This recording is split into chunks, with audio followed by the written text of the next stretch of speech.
Well, so less than 24 hours before tomorrow's match, Mourinho has said everything he had to say in his press conference, and the most important thing to pick out of his press conference is that 9 players are unavailable for tomorrow's match, 4 of which have COVID and have tested positive for COVID. We don't know the names due to privacy reasons. Roma didn't leak the names of the 4 players which have tested positive for COVID. But we definitely know that Zaniolo is out, not for COVID. And Mourinho talked about Zaniolo in the press conference. I was reading, and as you can read from today's title, that I've been reading that there are a few players which were, which Mourinho has said which weren't available for tomorrow's match. And 2 of them, actually 3 of these 4 players, are Shomu, Perez, and Miki. Do I know if these 3 players have COVID or if they have physical, problems?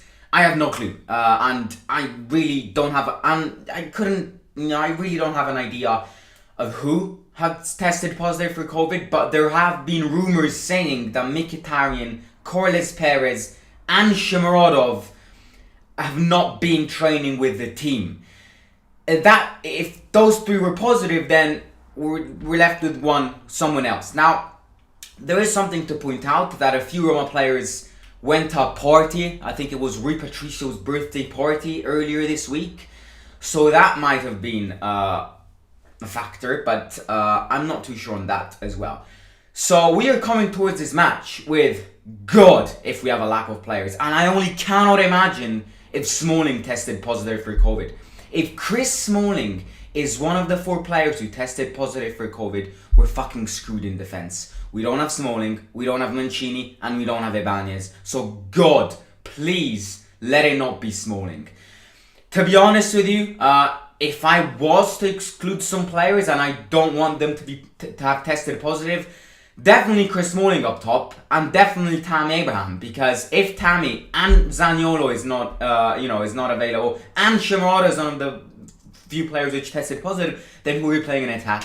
I really don't know. It's an absolute mess, and coming towards this match, we generally couldn't have had worse news. And in fact, today's press conference was quite gloomy. In fact, Mourinho wasn't the usual Mourinho. I mean, having 9 players unavailable, 4 of which have tested positive for COVID for tomorrow's match, which is virtually one of the most important matches of the season to continue our path in this area, it's not that great.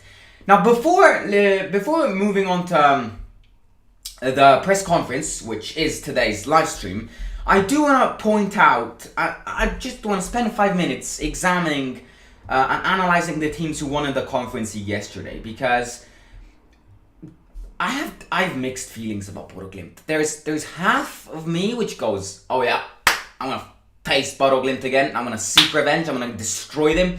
And then there's the other half of me which goes, oh no, Bodo Glimt is going to win the conference league, don't you dare get Bodo Glimt again. I mean, Bodo Glimt won in Glasgow yesterday again. They're surprising every single football fan. And the Norwegian league ended a few months ago, so they hadn't been playing football for quite a long while. If we base the matches on the first leg, then we've got PSV Eindhoven, which won 1-0 against Maccabi Tel Aviv. PSV Eindhoven, in my opinion, is one of the threats. Fenerbahce against Slavia Prague ended 2-3. Which, I mean, there isn't the goal advantage is gone, so anything could happen, don't get me wrong. I mean, Celtic hypothetically could still go through, but they're playing in Norway. We know the climate in Norway, and I'm not sure, but right now Marseille, Leicester, Bodo Glimt, I think these are the biggest threats. PSV Eindhoven for sure, Slavia Prague as well. Leicester won 4-1, Marseille won 3-1, but yeah, that's the situation. Let me know in the live chat if you followed the Conference League, the Europa League yesterday. Let me know your impressions of yesterday's matches in both tournaments. But let's get into today's juice, because it is indeed Mourinho's press conference reaction. And it is a very important press conference reaction because, as I repeat, we don't have players, basically. So I wanna read to you guys a few quotes and a few questions which got asked to Mourinho. Now, in fact, the first question is possibly the biggest topic of today's live stream. I mean, A journalist asked, 4 players are out for COVID. Is Zaniolo included in these? And Mourinho kept it simple and went, Zaniolo is not positive for COVID. Let's see tomorrow morning if he is available to play and if he's even available to get a call. We have a situation with Zaniolo where obviously he missed the last match against Sassuolo because of the red card against Genoa. He hasn't been playing football for, a few weeks now? Yeah, 1 week. So he's not 100% fit. Zaniolo got injured again, and he has a slight muscle problem. Now, everyone thought he was one of the 4 players. He was one of the 4 players which tested positive, but Mourinho has said Zaniolo is not positive to COVID. We just need to monitor the situation tomorrow morning to see if he is available to even get a call. Because right now, Mourinho is tempted not to give a call to Zaniolo. However, he knows that we have a major lack of players. So if Zaniolo doesn't get a call, then our substitutions or starting 11 is completely screwed. Just bear in mind that we don't have Zaniolo. We don't have El Shaarawy. We don't have Mkhitaryan. We don't have Carlos Perez. We don't have Shomu. We don't have Mancini. We don't have Ibanez. And then there's one else player which has tested positive for COVID. If 3 of these names which I've listed to you guys, are positive. So right now I think why I think Mkhitaryan, Shomu, and Carlos Perez have tested positive for COVID. I think this is just my own opinion, but I have a feeling that these 3 players have COVID. For the simple reason being, why did Mourinho say that Zaniolo wasn't positive? And why did Mourinho not say that, for example, Mkhitaryan wasn't positive? I know the question was about Zaniolo, but Mourinho would have definitely answered, oh yeah, Zaniolo's not positive and Mkhitaryan is not positive if that was the case. Zaniolo hasn't tested positive, and therefore Mourinho has said it out loud to forget about him having COVID because it's not true. He only has a small muscle problem. But the real question is Mkhitaryan, Shomu, and Carlos Perez. Because if they hadn't tested positive, then why wouldn't Mourinho also say that they weren't positive? If you see what I mean. So I do have a strong feeling that Mkhitaryan, Shomu, and Carlos Perez have tested positive. And one player is missing as well because 4 of them have tested positive. There's definitely been an outbreak somewhere. I'm not sure if they partied all night long. I'm not sure if, someone brought the COVID into Trigoria. But, 4 players is quite a lot. Now, I do want to point out, though, that to have a match suspended and for Roma to ask for a match to be suspended, there have to be 9 positive cases, which I think is highly unlikely. The players will get tested positive. The players will get tested today after the training session and will also be tested tomorrow morning before departing for the stadium to see if anyone else has contracted COVID. But just to point out that for Roma to ask the Serie to suspend the match, there has to be 9 cases of COVID, and right now we only have 4. And if Roma doesn't have 9 or more cases, then they're basically obligated to play. Right, the second question is something which we've discussed as well, which is the lack of voice from the Friedkins. And this is something journalists have realized as well, and it's good to see what Mourinho thinks as well. Because as we said before, I have a feeling that in this tough moment, the Friedkins have, owed all the responsibilities to Thiago Pinto and to Mourinho, and these 2 were taking the blame, if you see what I mean, and not the Friedkins. I would expect something, at least something being said from the owners of this club. And so this lack of communication from the Friedkins has also popped up in the journalist's mind, and it's curious to see what Mourinho thinks about it. Obviously, we can't expect Mourinho going, oh yeah, those are bitches, they never speak, because, otherwise, he's fired the next day. But, obviously we are expecting a calm reaction, we are expecting a respectful reaction, but at the same time, this is what Mourinho thinks. I don't know if I'm a great communicator, but I'm smart and respectful with properties. In my principles of life and football, I cannot say anything against my property. I have personal and professional respect for the owners. I will not give public opinion on the property. In private, I talk a lot with them. So, I think the fact Mourinho said in private I talk a lot with them is important, because the fans need to know this, if you see what I mean. The fans are expecting the Fredkins to speak publicly as well. That's inevitable, and that's, I'm 100% convinced that many Roma fans think this as well. They need to say something. In 2 years of being owners of Roma, they haven't said one single word. And we have lived tough moments. And if we were living a tough moment, yes, it's the players' fault. Yes, it's, it could be argued that it's the manager's fault to a certain limit. But, the responsibilities are always traced back to the owners, which up to now haven't said anything. So the fact that Mourinho said, obviously I respect him, we can't expect anything else. They respect him, he respects them. But he said they don't speak a lot publicly, but trust me, we speak a lot internally, which is important because of the communication in this club. To speak about, what targets in the next transfer market should we aim at? Jose, give me a list of 5 players, realistic players which we can buy and provide to your team. These communications internally are happening. The fans are not seeing these communications. The fans are not hearing these voices. But according to Mourinho, and as you can, oh god, I closed. As you just saw from Mourinho, he said there is a lot of talk going on internally, which makes me very proud. So yes, they might not be public speakers every now and then, but at the same time, some communication needs to happen. And Mourinho says, in private, I talk a lot with them, which I think is pretty fundamental. I mean, imagine if the Fredkins wouldn't even talk internally. I mean, at least we have confirmations that, they're having chats once in a while, because if they weren't, then it would be quite disappointing. Now the last question, it's a very, very, very, very, very short press conference. It just highlights the fact that Mourinho wasn't 100% Jose Mourinho were expected to see. These 9 unavailable players has, kind of deepened him inside. There was a small question in between, which was one of the most horrific questions a journalist could ask. It was like, do you feel sad that you're not playing in the Champions League nowadays? And it's such one of those it's one of those questions, It's one of those questions which, a bloody 80-year-old would ask his teacher when he doesn't do his homework.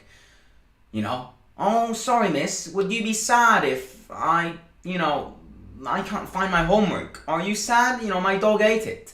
That's the type of question. What does it mean? Are you sad to not be in the Champions League?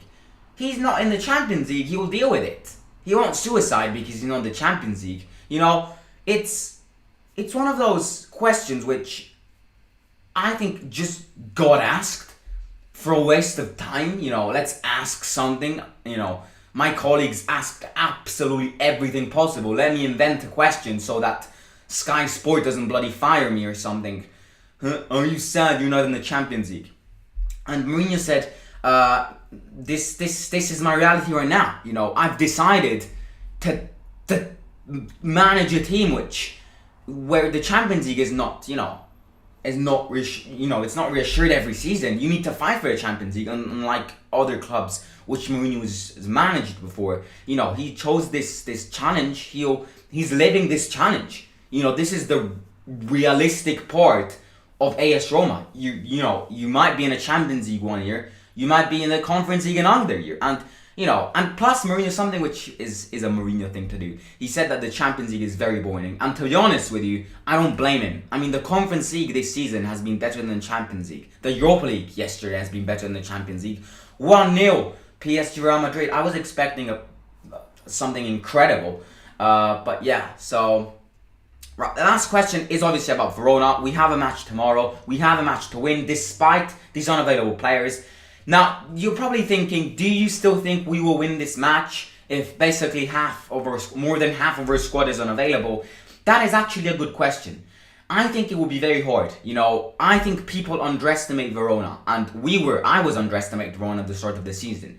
Verona was the first team this season to beat us. We have memories of Verona. We know how to play. We know how they play, and they know how we play, and they know how they can hurt us. So anyone who underestimates Verona, I think, is wrong. Because in fact, if you come to tomorrow's match, I think Verona has a better team than Roma. They've got a complete team. We have got a broken team. 9 players unavailable is a lot. So, question is, what has changed since the first leg match against Verona? The weather has changed. It was cold then. Classic Jose joke. They are a quality team. It will be a tough match for both of us tomorrow. There is a good young coach, as a Verona coach, Tudor. The team follows him. They have quality and experienced players. True, we have 9 absent players, but we have our people at the stadium. And this passion will help those who play ours. I have to bring several players from the academy team tomorrow, and I'm sorry, because they play for Milan tomorrow. Because they're playing against Milan tomorrow. Right, we have got a few other hints when it comes to the bench tomorrow. We have got quite a few academy players being called up from Mourinho. So that is it. That's the situation. He has said that, he has publicly said that they have a better team coming to tomorrow's match. And anyone who underestimates tomorrow's match, who thinks, oh yeah, Verona are shit, we're beating them 3-0. No, absolutely not. Tomorrow's match, in my opinion, if it goes to our side, if we play well, it will end 1-0 or 2-1 to us. Otherwise, it will be a very hard match. I think it all depends on who the 4 COVID players are. I am not sure if Roma will leak these players now, if Roma will ever leak these players. But one thing is certain, if Smalling has contracted the COVID, then I do think we will concede more than 1 goal. Because they have got a good attack side. Simeone, Barak and Caprari is very, very dangerous. So if Smalling, I think we will definitely concede tomorrow, to be honest with you. Their team is just, complete in compared to ours. We need to play our match, obviously. We have 9 absent players, which is a lot. But as Mourinho said, stadiums are starting slowly to get back at full capacity. We've got 75% of capacity tomorrow. No, I think it's 50. Yeah, 50% of capacity tomorrow. 50% for a club like Roma is more than 50%. Those fans transmit the passion as if the entire stadium was full, 50,000 fans out there is not 50,000. 50% of the Olympical capacity, is there. So we have the fans, they have got the players. Obviously the fans don't win the match, but the fans give a massive contribution. And I think the fans obviously need a reaction. So if tomorrow, the team fights, but one of those situations in which we attack, we play like great football, you just can't get a goal. That is where the fans and where home advantage will peak it for us. I think the fans want a reaction, the fans need a reaction, and the fans know that they need to help this team, especially tomorrow, where 9 of our players are unavailable. So, lads and lasses, this was Mourinho's press conference reaction. Set a reminder on your calendars tomorrow. Live watch along at 6 p.m. Italian time, 5 p.m. UK time. If you're American, if you're Swedish, if you're Peruvian, wherever you're from, smash the like button and set a reminder on your calendars and come tomorrow for the live watch along. Subscribe if you haven't already. Now that we've hit 2,000 subscribers, it is a road to 3K. So please subscribe if you're watching this. If you're watching this and you haven't already, smash the like button and comment in the comments of the video how you think we will approach this match with 9 players being unavailable. Stay tuned because Roma might leak the 4 players which have tested positive. I highly doubt so, but maybe the players themselves will announce on their social media. So keep an eye on that. Follow me on Instagram at _the Salmon Show and subscribe to my second channel. Link is in the description below.